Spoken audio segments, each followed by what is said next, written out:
안녕하세요. 동아시아 응원 원장의 수종입니다. 굉장히 귀중한 시간이기 때문에 제가 개사를 굉장히 짧게 하겠습니다. 그래서 발표 시간과 토론 시간을 좀 많이 갖도록 하겠습니다. 오늘은 그 북한 미래전략 대토론회는 사실 2008년 2월 북한 선진화 연구 패널이 발족했습니다. 그래서 한 2년여 동안의 연구 끝에 책이 나왔고 여러분들께서 지금 북한 선진화로 가는 공진전략이라는 책을 갖고 계실 것입니다. 그래서 굉장히 기쁜 자리고요. 이 연구팀은 서울대 외교학과의 하영선 선생님께서 위원장을 맡아주셨고, 또 동아시아연구원의 북한연구센터 소장을 한 우리 조동호 교수님, 이화여대 교수님을 비롯해서 서울대 전재선 교수님, 그 다음에 정치파트의 우승기 선생님, 문사파트의 황지한 선생님, 그리고 인권파트의 김수환 선생님, 그래서 6분의 선생님들의 노고꽃에 나온 연구 결과입니다. 그래서 그동안 북한에 대해서는 굉장히 우리 한국 사회에 이념적으로 스펙트럼이 달라서 또 정권마다 어떤 차이점이 있었기 때문에 굉장히 어려운 그 전략이었습니다. 그래서 모두 다 뭔가 새로운, 보다 넓게 보고 보다 멀리 보는 그러한 좌표, 그러한 정책 개념이 나왔으면 좋겠다는 목마름이 있었던 것 같습니다. 그 점에서 오늘 그 2030년 지금 북한에서 김정은으로 권력 승계가 논란이 되고 개혁 개방을 하고, 그래서 아마 2032년부터는 선진화로 들어갈 수 있는 단계. 그래서 앞으로의 한 20년 후의 미래로부터 그 미래의 산을 그리고 거기에 따라서 어떻게 우리 북한과 그 주변의 한국을 포함한 주변국들이 어떻게 바뀌어야 되냐 하는 공진 전략이라는 아주 새로운 키워드를 가지고 연구 결과물을 냈습니다. 그래서 이러한 연구 결과물을 오늘 많이 토론해 주실 귀중한 토론자 선생님들과 또 플로에 계신 많은 귀한 분들께서 좋은 의견을 주셔서 이 전략이 보다 구체적인 정책으로 잘 다듬어질 수 있고, 그리하여 우리 정부를 비롯해서 한국 사회에서 중요한 하나의 대북 정책으로 자리 잡기를 바람하지 않습니다. 이렇게 화창한 날에 바쁘실 텐데 이렇게 와주셔서 연구원으로서 굉장히 무한한 영광을 생각하고 있습니다. 감사합니다.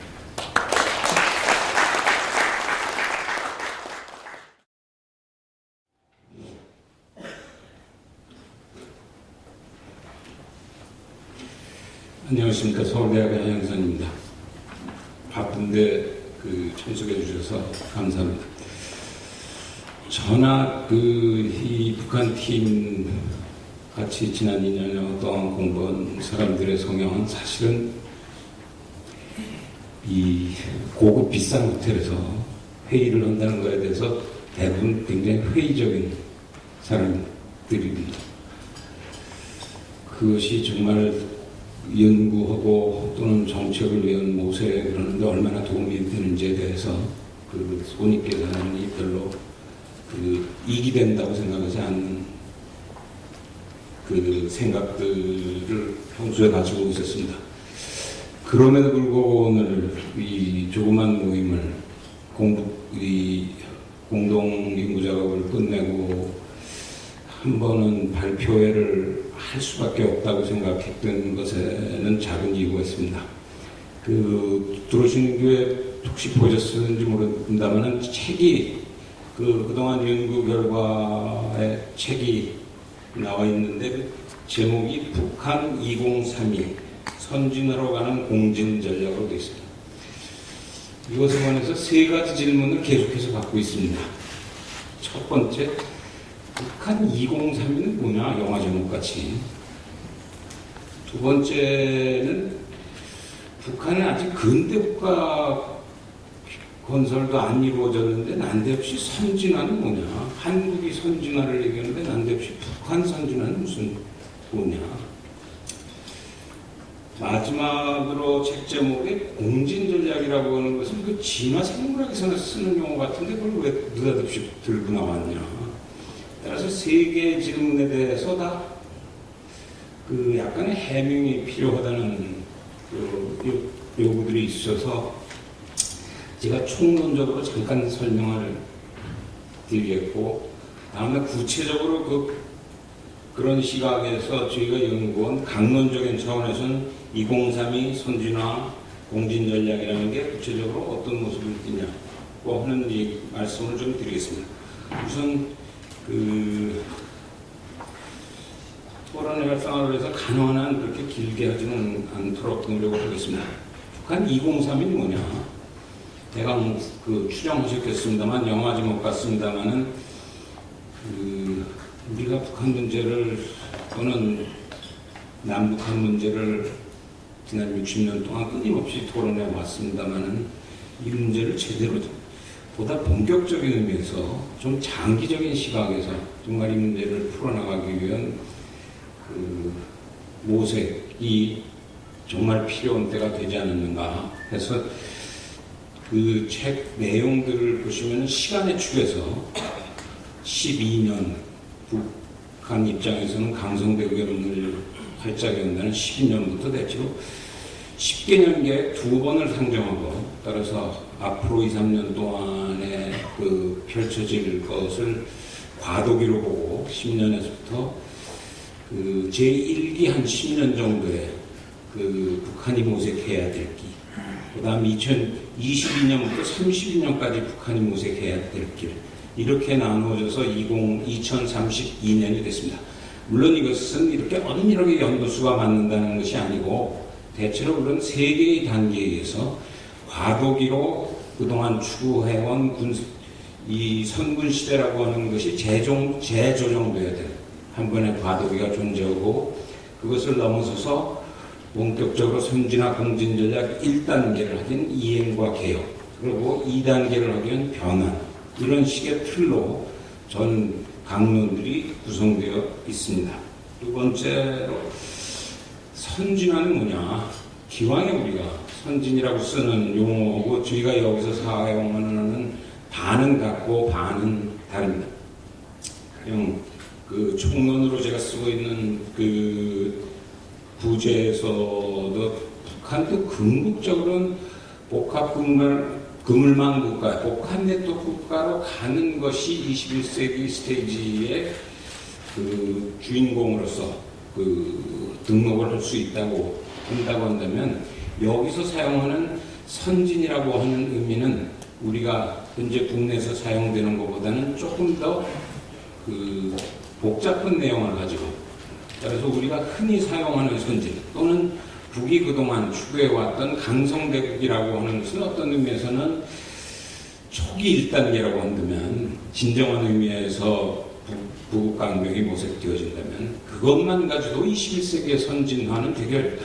우리가 G20을 지금 앞두고 있습니다만은 G20을 넘어서서 명실상부한 G20이 되려고 한다면, 사실은 복합 네트워크라고 하는 새로운 목표라고 하는 것까지를 포함한 형태로 북한의 경우도 프레임을 사용해서 문제들을 보게 되겠습니다. 마지막 공진 전략이라고 하는 것은, 또는 코이볼루션이라고 하는 우리말 번역이기 때문에 진화생물학 이런 쪽에서는 공진화 전략이라는 말도 쓰고 있습니다만은, 처음 생물학에서부터 시작되었던 이 용어가 21세기 지금 진화생물학에서 코이볼루션에 대한 논의들이 많이 활발해져 있고, 이것이 이 사회과학이나 국제정책이나 또는 남북한 관계까지 적용시키는 과정이 이루어지기 위해서는, 또 하나의 단계로서는 요즘 많이 복잡계에서 쓰고 있는 이 공진화라고 하는 두 번째 단계의 연구들이 진행되고 있습니다. 그러나 저희가 여기서 쓰고자 하는 것은 그런 전문적인 학술 용어의 어려움을 직접적으로 도입하려는 것이기보다는 굉장히 소박한 목표입니다. 지난 10년 동안에 우리가 햇볕도 해봤고 제재도 해봤는데, 결국 그 어느 것도 궁극적으로 남북한의 관계 개선이나 또는 한반도의 선진화를 위해서 완벽한 기여를 할 가능성 없다고 하는 느낌들을 굉장히 강하게 받고 있기 때문에, 따라서 남과 북이 동시에 진화하는 공동 진화하는 형태로 앞에 제가 말씀드린 진화생물학이나 복잡한 얘기를 모르신다고 하더라도 우리 현실 상황 속에서는 제3의 북한도 새로운 체제가 들어서는 속에 새로운 북한의 선진화를 한 자기 모색이 있어야 되고 그와 함께 살아가는 남이나 또는 주변 국가들도 새로운 대북 정책의 모색이 있어야 된다고 하는 의미에서 공진 전략이라고 하는 표현을 사용하고 있습니다. 따라서 전체 글의 그 모양새는 지금 말씀드린 대로 1994년 김일성 주석의 사망 이후에 김정일 위원장 등장 후 선택한 길은 목표는 강성대국이고 그것을 추진하기 위해서는 그 선군 정치 또는 선군 사상의 그 모색이 필요하다라고 하는 것이 지난 15년 동안에 북이 선택했던 길들이었습니다.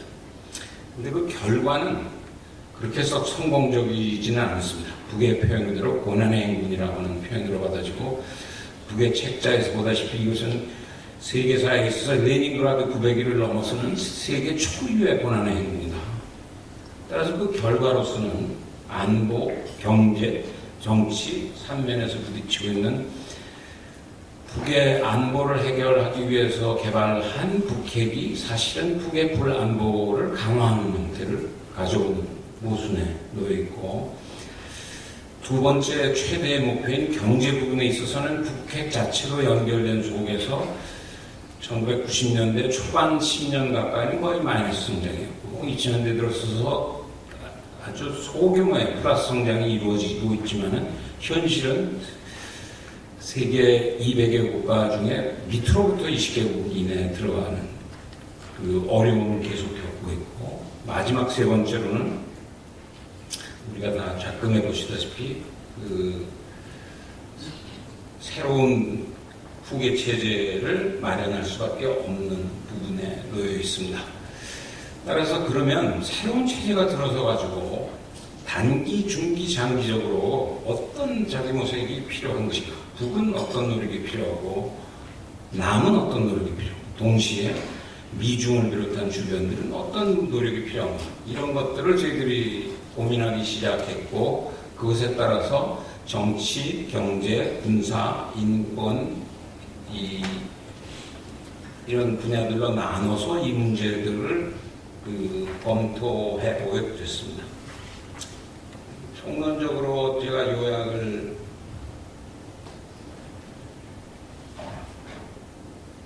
본문에서 하고 있는 것은 대체로 2000년대에서 상징적으로 2년 10개년 계획, 1차 10개년 계획, 2차 10개년 계획 했습니다만 이 연도수에 너무 집착하시지 마시고 대체로 이 단계를 겪을 수밖에 없는 것 아닌가. 그 1단계라고 하는 것이 김정은 후계 체제가 단기적으로는 그 아버지의 기본 정책을 이어받겠지만 선군이 궁극적으로 중국 북이 담당하고 있는 3대 난제를 풀지 못한다고 한다면 또 한 번의 자기 모색이 결국 필요할 수밖에 없고 그것에 따라서 아까 말씀드린 대로 1단계, 선군을 넘어선 1단계 자기 모색이라고 하는 것은 이행과 개혁이라고 하는 첫 단계를 걸을 수밖에 없다.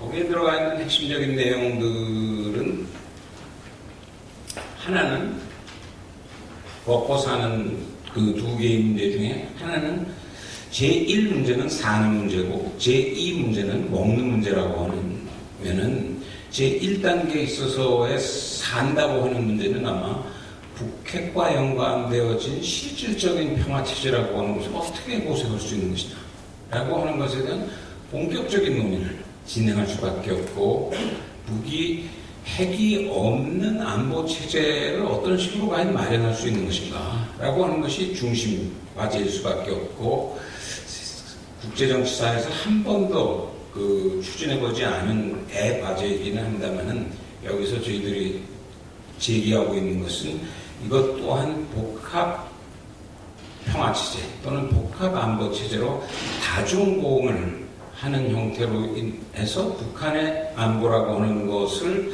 핵 없는 상황에도 보장할 수 있는 메커니즘을 구체적으로 마련한다면 어떻게 가능하겠느냐. 그것은 북스스로의 결단이 1차적인 것이지만 동시에 미국과 한국, 동시에 중국의 그 담보라고 하는 굉장히 복잡한 프로그램이 제기돼야 된다고 하는 것을 지적하고 있습니다. 두 번째 경제 파트 부분은 나중에 조 교수가 좀 자세히 설명할 것 같아서 시간 한계 속에서는 2단계 설명을 조금 하고 마무리 짓는 방향으로 하겠습니다.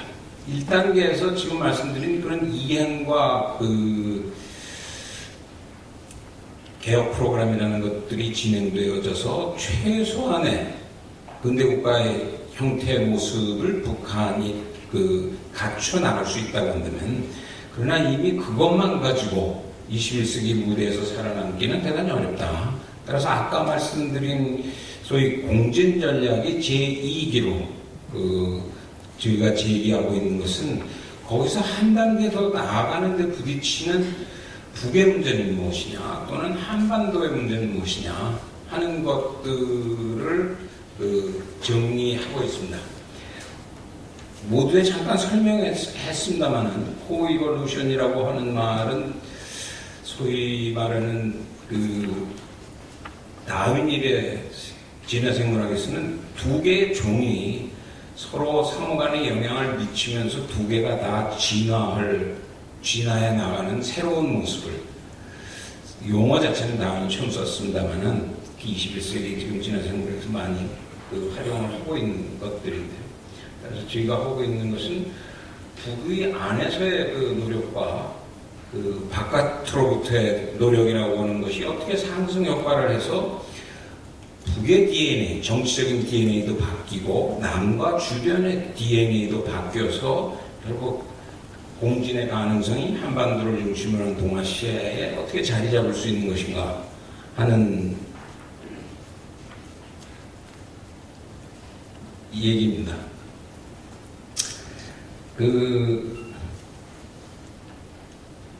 마지막 단계 얘기만 잠깐 말씀드리면 2012년부터 22년까지 소위 2단계의 최소한의 이행과 개혁 프로그램이 이루어져서 최소한의 근대국가의 형태의 방향모색의 자리잡음이 짜져 나간다 그러면 그 다음 단계로서 가야 되는 길이라고 하는 것을 여기서 지적하고 있는 것은 한 두세 가지의 골이라고 하는 것이 대단히 중요하다.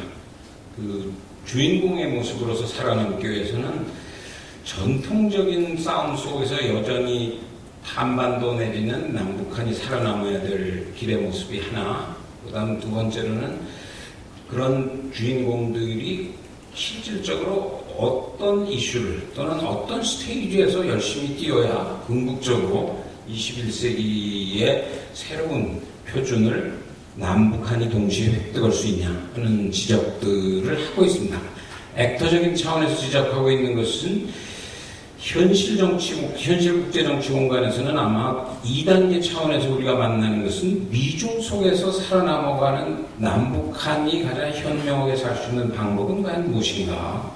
그것이 지금 오늘날 우리가 논의하고 있는 것처럼 친미냐 친중이냐고 하는 이분법에서부터 이것도 두 개를 동시 품는 방법을 남북한이 어떻게 찾아냈느냐 하는 것이 한 지적이었고, 두 번째로는 그것을 넘어가서 더 중요한 것은 궁극적으로는 지금처럼 사고하는 것에서부터 주변 세력 모두를 엮어넣는 네트워킹을 어떻게 하는 구체적인 방안이 존재하는가. 기왕에 우리가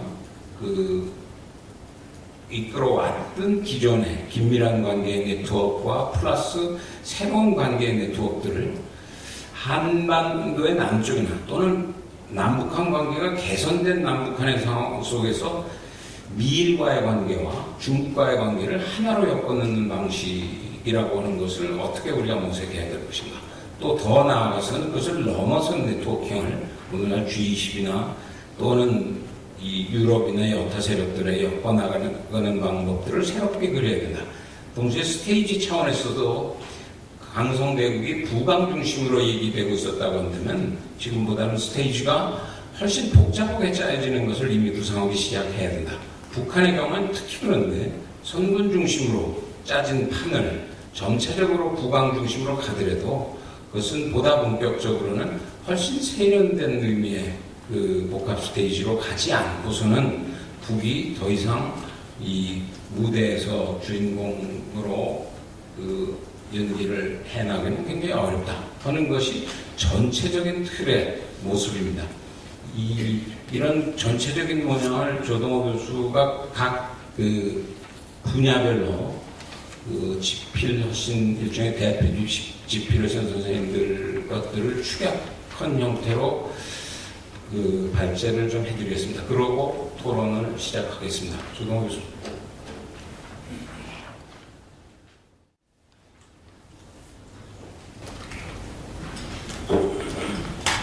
네, 조동호입니다. 가능한 한 그 간략하게 그 보고를 드리도록 하겠습니다. 먼저 선군시대의 출현 배경에 대해서 아주 짧게 말씀드리겠습니다. 북한은 뭐 군이 없으면 인민도 없고 국가도 없고 당도 없다라는 그런 생각에서 선군을 시작했습니다. 뭐 선군의 출현 시기는 북한은 95년 1월 1일 김정일이 금수산 기념궁전에서 김일성 참배 후에 다복설 초소를 방문한 데서 시작됐다고 이야기하고 있습니다. 최근에는 선군의 시점을 그것보다 몇십 년 전으로 돌리는 작업도 하고 있습니다. 선군이 나오게 된 배경에 대해서 북한은 두 가지 이야기합니다. 하나는 북한을 둘러싼 정세변화고 하나는 유력의 난국을 이야기합니다.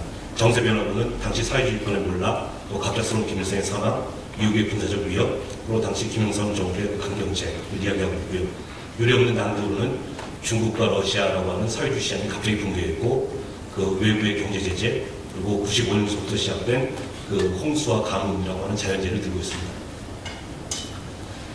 아까 하영선 교수님께서 말씀하셨습니다마는 북한의 문헌을 좀 장황하게 인용을 했는데요. 정말 인류 역사상 그 누구도 들어본 적이 없는 그렇게 어려운 시대였다. 국가가 생사존망의 갈림길에 있었다라고 북한은 이야기를 하고 있습니다. 그럼 구체적으로 선군시대에 북한이 이야기하는 선군의 전략이라는 것이 무엇인가, 그 내용에 대해서 각 분야별로 말씀드리겠습니다. 먼저 정치 분야에 있어서는 그 선군을 북한은 정의하기를 군사를 제1의 국사로 내세우는 정치 방식이고 군대를 핵심 주력으로 하는 정치 방식이라고 이야기를 하고 있습니다. 결국 선군이라고 하는 것은 그 북한이 이야기하는 그 두 가지 조건 때문에 발생하게 된 체제 전반의 위기를 극복하기 위한 시도라고 해석이 됩니다. 외교 부분에서는 사회주의 수용 중심의 그런 정권의 생존을 보장하고 강성대국을 건설할 수 있는 외교적 환경을 마련하는 데 중점을 두고 있습니다. 북한 문헌에 의하면 대외 정책의 목표는 제국주의 연합 세력의 협공으로부터 주체 사회주의를 옹호 고수하고 주체 위협을 완성한다 라고 되어 있고요. 현실적으로는 핵을 배경으로 한 대미 외교가 선군시대 외교 전략의 핵심입니다. 아니면 군사적으로는 선군시대니까 당연히 군사를 최우선하고 군대를 강화하고 또 국가력을 확충하겠다. 그래서 군사부를 중심으로 해서 그 정권 안정 및 체제 유지를 하고 다른 부분을 다 이끌고 가겠다 하는 전략입니다. 경제 분야에 있어서는 국방공업을 우선적으로 발전시키면서 경공업과 농업을 동시에 발전시키겠다는 것이 선군시대 경제 전략입니다. 김일성 시대 때는 국방공업 대신에 중공업이라는 말이 거기 있었습니다. 즉 중공업을 우선적으로 발전시키면서 경공업과 농업을 동시에 발전시킨다라고 하는 것이 김일성 시대의 경제 전략인데, 김정일 때 와서는 중공업 중에서도 국방공업을 선군시대 논리에 맞게 아주 그냥 핀포인트하고 있습니다. 그 북한에서는 마르크스조차 국방공업의 중요성을 몰랐고 레닌 스타일도 중공업만 강조하는 그런 오류를 범했다라고 북한은 주장하고 있습니다. 인권 분야에 있어서는 북한의 인권 문제에 대해서는 말씀드릴 필요도 없이 양악하다는 건 우리가 다 알고 있는 거고요. 북한은 인권의 보편적인 기준은 없다고 주장을 합니다. 그렇기 때문에 외부의 인권 문제 제기에 대해서도 이거는 우리 체제를 노화시키기 위한 인권 공세다라고 이야기를 하고 있고요. 인권 공세의 독소적 본질을 제대로 이해하지 못했기 때문에 사회주의국가들이 붕괴했다라고 이야기를 하고 있습니다. 라고 평가를 한번 해보겠습니다.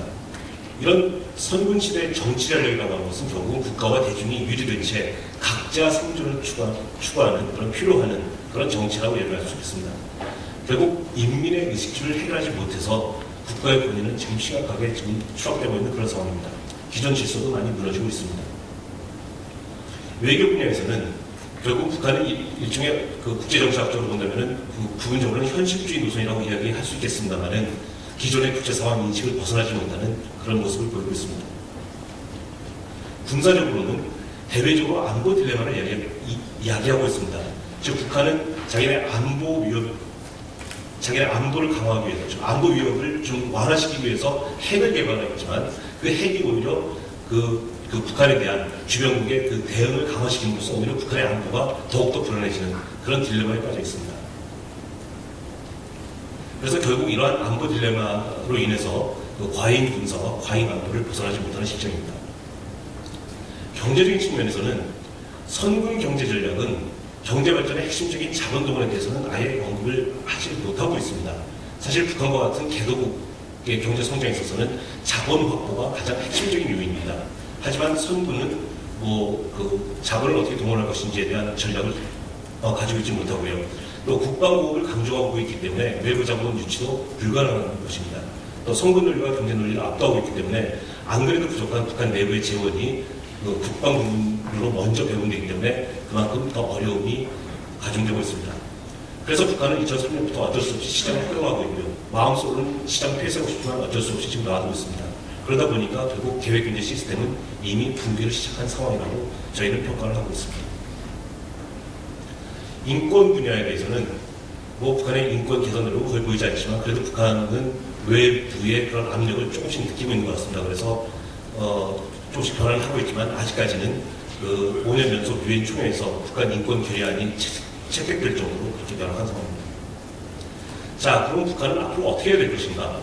그럼 이렇게 가야 될 것이다 라고 하는 측면이기도 하고 또 이렇게 갈 수밖에 없을 것이다 라고 하는 측면이기도 합니다. 저희가 점진적 쇠퇴라고 이름 붙인 이유는 바로 그것입니다.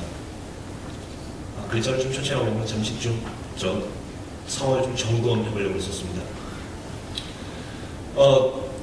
선군 체제를 지속한다고 한다면 지금 김정은 후계 체제로의 이양이 지금 그런 작업이 시작되고 있는데요. 김정은은 적어도 당분간은 적어도 자기 아버지가 2010년에 강성대국을 건설했다라고 선포를 할 때까지는 선군 논리에서는 벗어나기 어려울 것입니다. 하지만 그 다음에는 어떻게 될 것인가? 김정일의 본격적인 자기 단독 정권 체제가 된다면 어떻게 될 것인가? 선군 체제를 유지한다고 한다면 북한은 점진적으로 쇠퇴할 수밖에 없을 것입니다. 선군 체제의 모순이 증거될 것이고 북한 주민들의 선군 피로감은 누적될 수밖에 없을 것입니다. 국제적 고립화 제재는 지속될 수밖에 없을 것입니다. 그래서 결국은 그런 식으로 해서 점진적으로 죽을 것이냐 아니면 어떻게 정말 탈출을 한번 모색해볼 것이냐. 그래서 탈출을 모색한다고 한다면 그 길은 선진화, 공진 전략을 바탕으로 둔 선진화의 길밖에 없을 것이다. 이것이 저희 연구팀의 판단입니다. 외교적으로 좀 더 구체적으로 말씀드리겠습니다. 외교적으로는 선군 외교가 지속된다고 한다면 주변으로부터 소외와 제재는 심해지고 그 결과 쇠퇴는 불가피할 것입니다. 그래서 탈출을 위해서는 핵폭이라고 하는 전략적 결단이 필수적일 것입니다.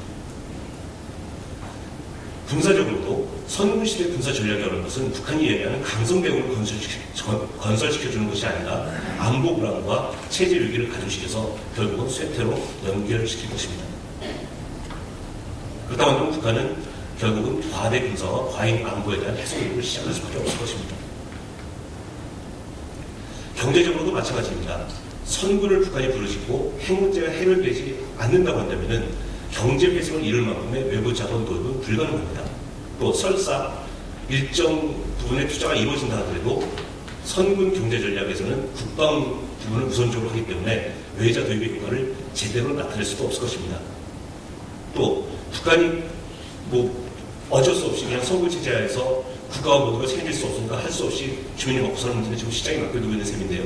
그걸 그대로 둔다고 한다면 결국은 계획경제 시스템의 붕괴를 가속화시켜가지고 결국 또 살아남으려고 했지만 결국은 죽는 길로 갈 수밖에 없을 것입니다. 결국 선군으로부터 선경으로의 탈출은 불가피한 선택일 것입니다. 인권 분야에서도 마찬가지입니다. 북한의 인권 문제는 국제사회와의 협력을 가능없는 요인입니다. 그래서 북한도 앞으로 시간 걸리겠습니다만 점차 인권 개선 노력을 기울일 수밖에 없는 그런 상황입니다. 이미 작년에 헌법을 개정할 때 북한은 인권 보장 조항을 신설하기로 하였습니다. 자, 그럼 마지막으로 공진 전략은 그럼 무엇인가? 그것을 그 두 단계로 나눠서 말씀드리겠습니다. 먼저 이행과 개혁 단계입니다. 먼저 외부에서 먼저 환경을 조성해주는 노력이 필요하다고 생각합니다. 북한이 핵을 포기하겠다고 그런 정말 전략적 결단을 하고 또 선구로부터 변화를 할 수 있도록 북한 내 개혁 세력들에게 힘을 실어주는 노력이 필요합니다. 또 핵을 포기하고 선구를 버린다고 하더라도 북한 정권과 체제가 보존될 수 있다. 또 나아가서 궁극적으로 북한이 정상국가로 세계에서 괜찮은 나라로 발전해 나갈 수 있다. 라는 확신을 심어줄 수 있는 그런 다양하고 정교한 시그널을 외부에서 계속 보내줄 필요가 있습니다. 바로 그렇기 때문에 북한 선진화를 위한 방안을 지속적으로 주변에서는 제시를 하고 공진 전략이 가동될 것이다. 라고 하는 확신을 북한에게 주는 것이 필요하다고 저희는 생각합니다. 자, 그럼 구체적으로 이행과 개혁 단계에서 북한은 무엇을 해야 될 것이냐? 먼저 정치 분야에서는 적어도 이 이행과 개혁 단계라고 하는 것은 일종의 완전히 변화해 나가는 첫 번째 초기 단계이기 때문에 일단은 보수적 성격과 개혁적 성격을 공유하는 일종의 혼합형 정권이 출범하게 될 것이라고 생각합니다. 또 그래야 될 것이라고도 저희 생각합니다. 그래서 테크노크라트가 좀 중용이 되고 선군과 첨단에서는 선군과 선경이 공존을 하고 제도적 통치가 좀 이루어지고 이러면서 그것이 김정은이 되었던 김정은이 좀 제대로 생각을 해서 하건 아니면 김정일 또 그 다음 시대가 나서건 간에 그걸 저희는 이렇게 이런 인식을 하는 그런 북한의 지도자를 일단 계몽수령이라고 이름을 붙였는데요. 이러한 계몽수령은 개혁파와 보수파 사이에서 일단 초기 단계에서는 균형자와 조절자의 역할을 하게 될 것이라고 생각합니다. 그래서 점차 개혁파와 보수파를 압도하게 될 것이고 최고인민회의가 강화가 되고 또 정책 결정 권한도 점차 지방으로 이해하게 될 것이라고 생각합니다. 외교적으로는 국제사회와의 공질 그리고 공존을 추진할 것이라고 생각합니다. 핵의 물론 완전 폐기는 이행과 개혁 단계 초기에 북한 핵 문제 해결에 대한 합의가 이루어지겠지요. 하지만 핵의 완전 폐기까지 시간이 걸릴 것이기 때문에 이런 이행과 개혁 단계의 좀 마지막 미를 주면서 실현될 것이라고 생각합니다. 또 경제적으로는 북한이 핵 포기의 결단과 그 협상에 의해 유입되는 자본을 효율적으로 활용하기 위한 내부 환경을 스스로 조성하는 것이 중요합니다. 그러기 위해서는 북한이 계획경제체제로부터 자본주의 시장경제체제로 전환하려는 노력이 2단계에 있어야 합니다. 그래서 사유화와 자유화의 초기 단계에 이루어져야 될 것이고 북한 특유의 주체형 경제제도화 이념이 개혁되어야 될 것입니다. 자력갱생을 버리고 수출주도형 개방체제로 이전을 해야 될 것입니다. 물론 우리가 경제체제 전환 이론에서 이야기하는 빅뱅 방식보다는 충격의 최소를 위해서 좀 점진적인 그런 방식을 채택하는 것이 바람직할 것입니다. 북한이 인권 문제에 대해서도 그걸 공세에 대한 외부의 인권 공세다라고 하는 그런 인식에서 벗어나야 됩니다. 그래서 그 UN 및 개별 국가와 인권 문제 협력을 확대해 나가고 또 법치를 강화해 나가는 그런 개혁이 2단계에 이루어져야 할 것입니다. 그럼 2단계에서 남한이 대표가 국제사회는 무엇을 해야 될 것인가? 일단 북한의 개혁 수준과 핵폐기 정도에 따라서 맞춤형 공진정책을 실시해야 된다고 저희는 생각합니다. 남북한 간에 본다면 2단계에서는 남북 정상회담을 정량하고 각 분야별 정확급 회담 또 각종 그 지자체들과 NGO의 협력도 활성화되는 것이 바람직할 것입니다. 북한의 핵 포기 결정과 더불어서 남한과 국제사회는 북한에 대한 체제 불량책을 마련해 주는 것이 중요합니다. 한반도 평화 체제를 구축하고 국제기구 및 컨소시엄의 지원이 이루어져야 될 것이고 중국과 러시아는 기존의 우호관계를 더욱 발전시키고 미일은 북한과 외교관계를 정상화하는 그런 노력이 필요할 것입니다. 또 이행과 개혁 단계는 북한이 변화해 나가는 첫 번째 단계이기 때문에 이 단계에서도 한꺼번에 완벽한 평화를 이루겠다라고 하는 노력보다는 상대적으로 조금 아직 불충분하지만 낮은 단계의 평화 구상을 제도하려는 노력이 현실적이라고 생각합니다. 경제적으로는 외부로부터의 그 북한에 대한 기술적, 재정적 지원 그리고 협력은 북한의 성공적인 이행을 촉진하고 성공시키고 또 이러한 개혁 노력을 되돌리지 이게 다시 돌아가지 못하게 하는 데 필수라고 생각합니다. 그래서 초기 단계에서는 그 북한 경제사회의 부정과 혼란 그런 좀 완화를 위해서 생필품, 의약품 이런 것을 중심으로 해서 경제 안정을 위한 그 지원이 있어야 될 것이고, 또 다른 한편으로는 북한 스스로 생산 능력을 확충하고 자생력 있는 성장 기반을 구축할 수 있도록 그 각종 투자와 지원이 남한에서 이루어지는 것이 바람직합니다. 이 단계에서는 어쩌면 북한 개혁 지원 협의체로 같이 임하는 이런 것을 구성해가지고 우리 한국과 함께 국제사회가 같이 좀 효율적으로 추진하는 것도 바람직하다고 생각이 되고요. 남한 개별적으로 본다면은 북한 개발에 대한 어떤 지원과 협력에 대한 종합계획을 수립을 해가지고 좀 범정부 차원에서 이것이 좀 잘 체계적으로 효율적으로 이루어질 수 있도록 총괄 조정하는 그런 노력도 필요할 것입니다. 남한은 경제적으로 북한의 최대 수출 시장이자 투자과 역할을 담당하는 것이 바람직합니다. 결국 북한의 이행과 계획이 성공이 되기 위해서는 결국 외부로부터의 자본 확보가 필수적인 요인 중에 하나일 것입니다. 그러기 위해서는 남한이 북한의 최대 수출 시장 또 그리고 투자 공동 역할을 담당해 줄 것이 바람직합니다. 우리의 코트라를 활용해서 북한의 해외 수출 시장 개척을 지원하는 것도 필요할 것이고요. 북한의 경제정책 자문을 위한 북한이 이행과 계획을 한다 하더라도 전문 인력이 부족하기 때문에 어떻게 해야 될지 잘 모르는 경우도 많을 것입니다. 그래서 우리도 북한에 어떤 그런 지원을 하기 위한 오피스를 열고 ADB 내부가 일본과 통해서 제트로라든가 이런 데서 현지 사무소를 열어서 북한을 정책적 자문하는 것도 필요하다고 생각됩니다. 인권 문제에 대해서는 좀 현실적이라고 할까요? 좀 실질적 개선 능력이 이 단계에서는 바람직할 것이라고 생각이 됩니다. 자, 이런 식으로 해서 이제 변환 단계로 넘어가야 된다고 한다면 저희가 정의하는 변환 단계로 하는 것은 영어로는 완전한 트랜스포메이션 단계라고 얘기하는 것입니다. 이 단계라고 하는 것은 그 이전 시기에 일종의 트랜지션과 리폼을 통해서 어느 정도 변화와 발전의 기틀을 마련했다고 한다면 이 변환 단계는 북한 체제의 비약적인 발전, 변화를 이루는 시기입니다. 그래서 결국 이 시기의 핵심은 뭐냐? 그 이전 단계에서는 일종의 선군과 선경이 공존하는 시기였다고 한다면 이 단계에서는 이제 완전히 선경과 선민을 과감하게 실천하는 그런 단계입니다. 그래서 각종 민주화 작업이 이루어져야 될 것이고요. 법과 제도에 의한 거버넌스 그리고 이 북한 주민들의 어떤 기본적인 권리가 완전히 보장되는 이런 노력을 북한 당국은 이 시기에 기울여야 할 것입니다. 외교적인 측면에서는 수세적인 외교에서 벗어나서 북한 자신은 물론 주변에도 도움이 되는 정적인 외교를 추진해야 합니다. 더 이상 북한은 국제사회의 불안 요인이 아니라 평화와 안정에 기여하는 그런 국가로 태어나야 합니다. 또 군사보훈의 변화를 통해서 적극적이고 안정적인 평화가 한반도에 정착될 수 있도록 북한은 노력을 해야 될 것이고 마찬가지로 우리와 국제사회에서도 이런 것을 적극적으로 공진의 시간에서 함께 나가야 할 것입니다. 경제적으로는 말씀드린 것처럼 이제는 본격적인 시장경제 체제가 정착되는 시기입니다. 대규모 사회화가 이루어지고 가격제화가 완전히 이루어지고 또 본격적인 산업구조 조정을 통해서 수출 제조, 민간 서비스 중심의 산업구조가 정착되는 단계일 것입니다. 남북한 간에는 일종의 경제 공동체 협정을 체결해서 남북한 간의 경제 통합의 기틀을 마련하는 것도 중요합니다. 인권 측면에서는 북한 당국은 북한 주민의 정보적 공간을 보장하고 인권 상황을 개선할 수 있도록 자체적인 노력과 함께 외부로부터의 모니터링도 허용을 하는 그래서 정말 이 인권을 최대한 보장하는 국제 규범에 맞는 정도로까지 북한은 끌어올릴 수 있도록 노력을 해야 할 것입니다.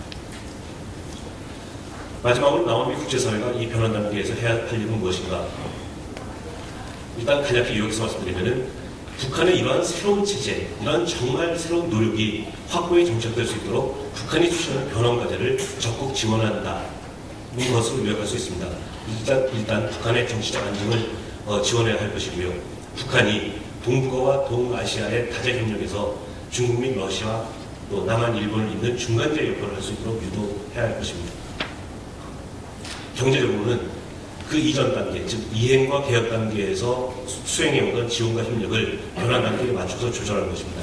예를 들어서 그 이전 단계에서 아까 말씀드린 것으로 해서 생필품 지원을 우리가 많이 했다고 한다면 이 변환 단계에서는 생필품 지원은 더 이상 필요 없을 것입니다.